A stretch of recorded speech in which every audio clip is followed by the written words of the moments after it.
What up, T Squad? It's me, Keisha, and I am here with this week's All Tea, All Shade Real Housewives of Atlanta Season 16 Reunion Part 1 review. I know I told you guys that I was going to dress up for the reunion, but I thought last Sunday was going to be Reunion Part 1.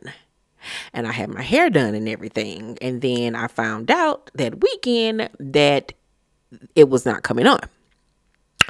My next hair appointment isn't until this week. So I will be dressing up for reunion part 2. Outfit is still hanging up in my closet room, ready to be worn. Can't wait for you guys to see it, because I slayed. I slayed. Well, let's get to reunion part 1. So everybody's wondering, where is Britt? Everybody like, where Britt? Where Britt? She ain't in her room. Where is Waldo? Where is Waldo? Ain't nobody seeing her. Everybody wondering where she at. Andy comes out on stage and he's on time, but the girls were not, including me, because as y'all can see, I'm still in my pajamas. I wasn't even on time. So the ladies were like 2.5 hours to almost 3 hours late getting on set. I know. Ghetto. But you know how black people are. We work on color people time, okay? I'm still not ready, as you can see. I'm still not dressed, and the reunion over. But they get on stage and Andy asks, has anybody seen or heard from her, because she ain't coming. Porsha says that she talked to her literally the night before, but did not know that Britt wasn't coming. The last they spoke, she said that her husband was going to attend with her and everything. So they're all shocked that she decided not to come. Drew says that she actually heard from Britt a few weeks prior, because Britt said that she would be hearing from her attorney, because she was planning on suing Drew for the Kenya situation, I guess, because it was told to her that she was the one that quote unquote gave Kenya the information or the pictures or whatever on Britt. But we all know the day after they filmed the reunion, it came out that not only was she not there, but that she was suing the network, because allegedly the photographs that were shown were not even of her. Girl, ain't nobody got time to be playing Where's Waldo, Blues Clues with this lady. Like, she is just all over the place. I don't believe nothing that come out of her in them dentures. Okay, her and them fucked up ass veneers, that bottom row of teeth where her gums is literally attacking her bottom row. Like, girl, ain't nobody got time to play with Britt. She was literally a one-hit wonder. She could have been a great addition to this show, but she's a weirdo. She's a liar. She's a scam artist. She's fake. She's fraudulent. Her and her pill-popping husband, allegedly, child. Everything they got going over there just screams Reno 911. It screams cops, okay? Like, I just don't trust them, Bernie. Like, pretty girl, but that's about it. That's all shaking over there. That is about it. You know, she a hoe. She knows she a hoe. She fucked 3 different niggas after every show. Like, that's just what it's giving over there, okay? And her husband gives pimp. Okay, that is what is going on over there. Won't miss her. I hate that she was even on the show, because we could have gotten a way better season if Kenya would have been around. And, you know, but everything happens for a reason, I guess. Who knows? I'm just ready for season 17 so we can get Miss Kenya Moore back, okay? Cynthia joins after the commercial break. I guess they might have probably even had her come out early because Britt wasn't there. But the first segment up is Porsha's segment, and she gives an update on where her and Simon are right now. At that point in time, they were not divorced yet. And we find out that he actually bought the house before they got married, but they worked things out in the prenup to, I guess, where she was able to get the house in the divorce for now. She says that she was not the one to call ICE on that man. Do I believe her? Hell to the no. Porsha probably know the number to ICE by heart. Okay, I don't believe that lady at all, because we all know how petty that lady is. Okay, if she didn't call him, Diane did, or Pilar did. She probably had Pilar call. Excuse me, can y'all come pick up my stepdaddy, Simon? Yeah, because he won't call my mama back and he won't answer her text messages. And he from Africa anyway, and he ain't supposed to be over here. So can y'all go pick him up? He live on 7777 Peach Street. Yes, 7777 Peach Street. I bet you she had Pilar call ICE on that man. Then the whole situation with Kelly asking Porsha why she still that lady husband comes up, and Andy asks Kelly, did she ask out of concern or was she just being messy? Now Kelly says she acts out of concern. And Porsha was like, no, you didn't. And I'm like, exactly. Like, I hate when people sit up here and lie. Like, you know damn well you were not concerned. Why would you be concerned about a situation that you were not around or privy of? You didn't know anybody involved at the time, so you were not concerned. You did it being messy. You did it to be shady. And you did it to call her out. Like, just stand on business, people. I mean, I understand you're this little, but you can still stand on your 2 feet. Like, come on. Kelly, however, says that she does not feel like Porsha really loves Simon. I mean, duh. And he didn't really love her. Like, that was a marriage of convenience. They both were in it for their own reasons. She was in it for the money, for the look. He was in it because she was another trophy wife for him. And she had a name for herself and fame. So they both went in it for their own selfish reasons. I don't think neither one of them loved each other, obviously. Porsha then says that her and Kelly were going through the same things with their divorce. And Kelly was like, we didn't go through the exact same thing. I was married for 11 years. You were married for 11 months. Let's not compare apples to peaches. And I said, okay. All right. Apple cider. Apple pie, apple crumble. Okay, she got it together real quick. I mean, because you cannot compare the two. You really honestly cannot compare the two. She had a whole life with this man. You know, you literally married this man for a house and a couple of bags, okay, and a marriage and a wedding over there in Africa. Like, yeah, no, I agree with Kelly on that.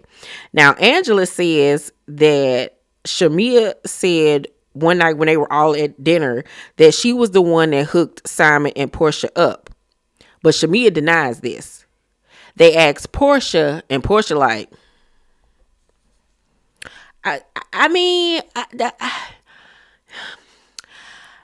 you know, people said what they said, but you know, it is what it is. We ain't together no more.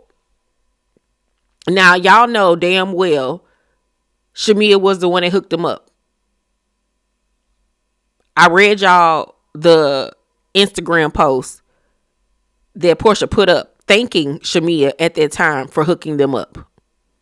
So why now are we trying to have this revisionist of history acting like that didn't happen?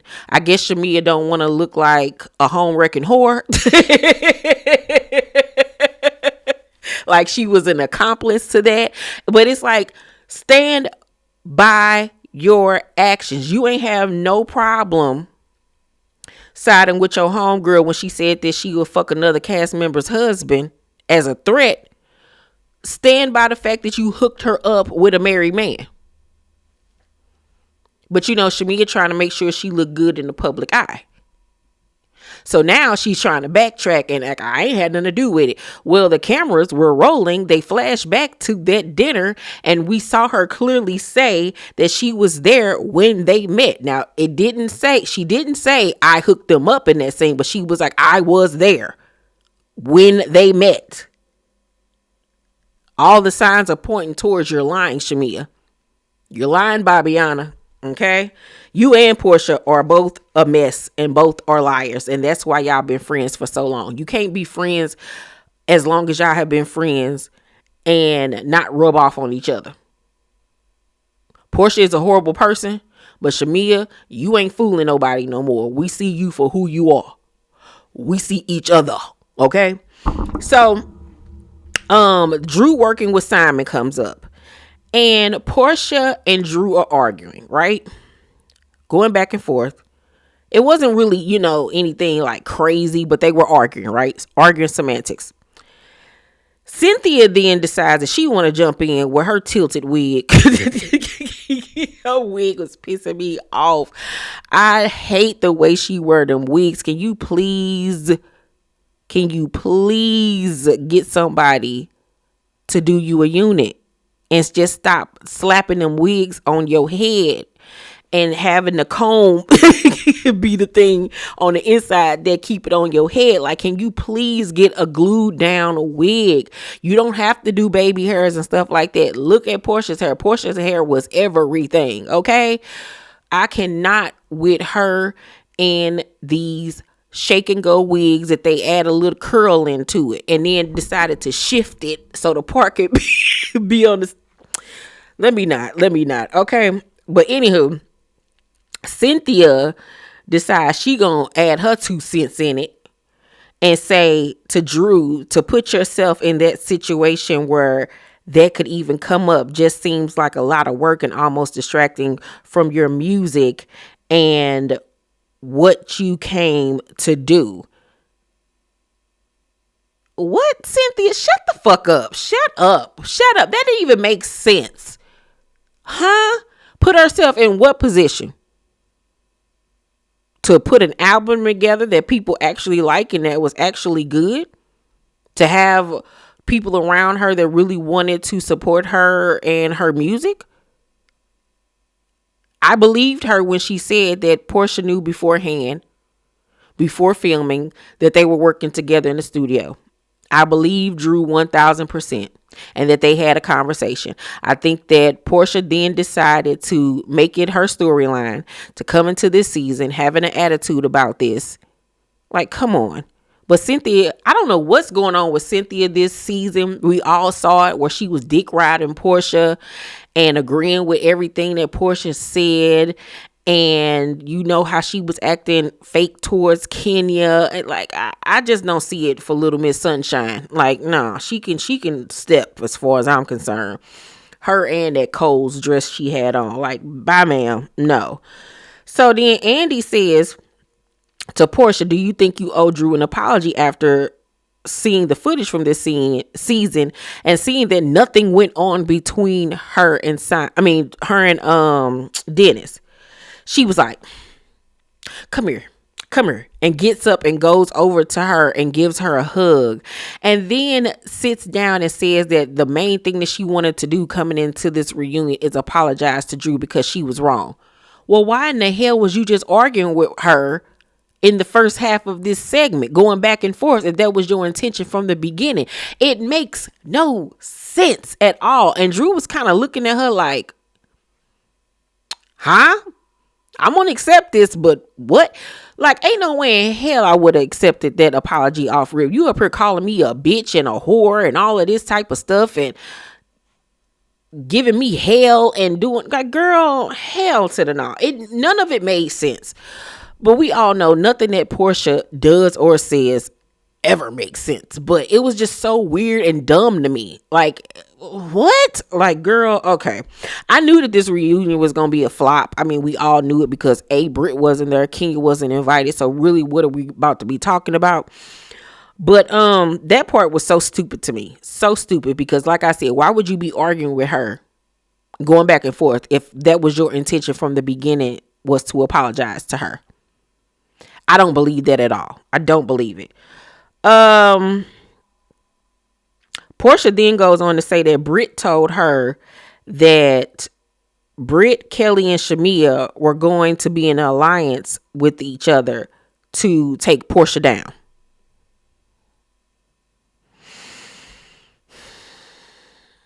Do I believe this? No, I don't believe it because it doesn't add up. The only person that came at Porsha this season in the beginning was Kelly. And that was in the beginning of the season, and that died off really quick. Britt never went to her on no rah-rah or anything like that. We know that Shamia didn't come to her on no rah-rah or anything like that or started, switching up or acting funny towards her.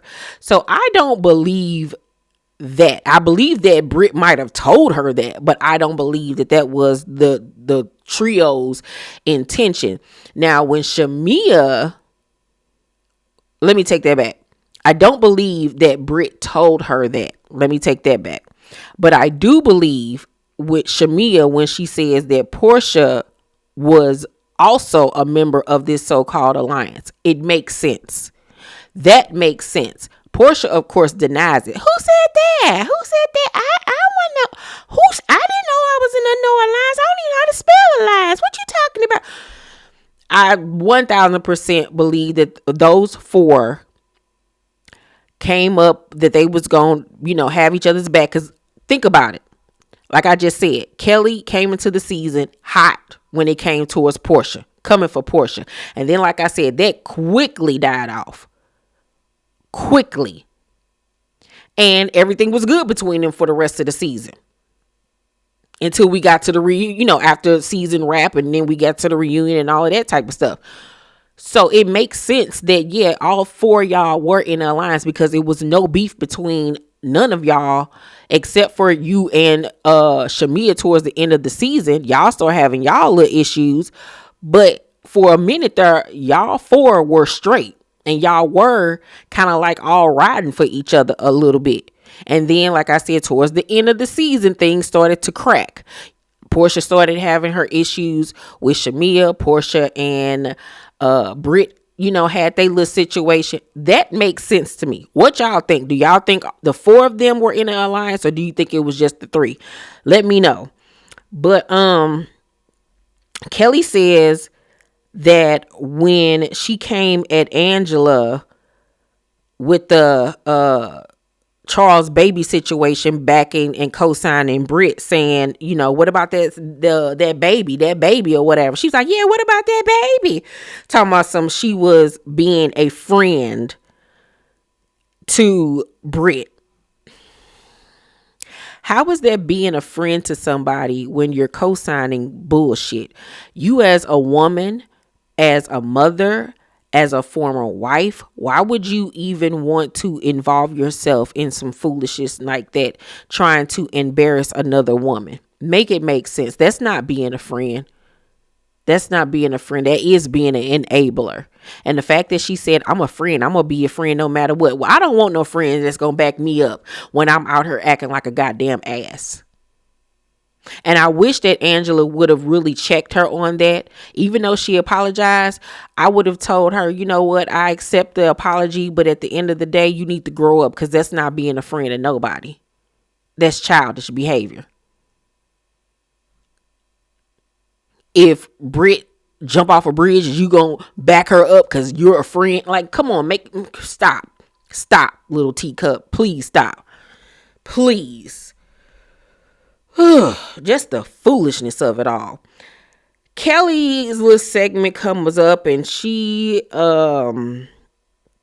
is finally divorced at this point. She says that she spent $200,000 on this divorce.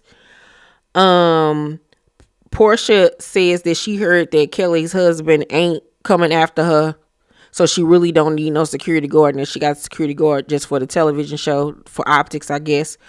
Kelly denies this, of course.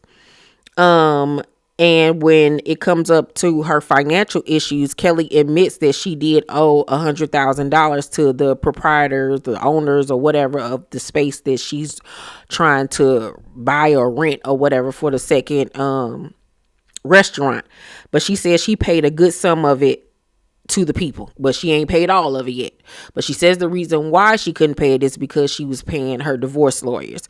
But when it comes to her finances, even with Andy telling her she needs to invest in other things outside of that dumb dog of hers, she laughed it off. She doesn't really seem to take it seriously. I don't know what's going on with that lady. I just brought to y'all another story how she was sued for like $27,000 from unpaid credit card debt. Like, girl, look Kelly, because Kelly the size of this little mini Canada Dry. Look, little lady, you know what I'm saying? Like, stop trying to keep up with the Joneses, okay? You look crazy out here in the streets because we all looking at you like, girl, you are spending money that you don't have. Stop it. It ain't that deep. She says that she and Britt will never be friends again after everything that happened. Y'all were never friends in the beginning. Like, y'all only were friends for a year. Like, stop. Then at the end of the episode is Angela's segment. And Angela breaks down how the Marcus dude that confronted her about the Charles situation knows Phaedra's family.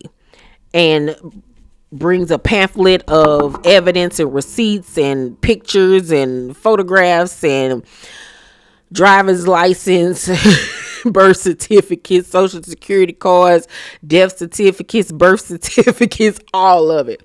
Now, Phaedra is denying that she knows this man. She was like, I have never met this man. Okay, he went to school with my siblings. What does that mean? Do I think that Phaedra has something to do with this?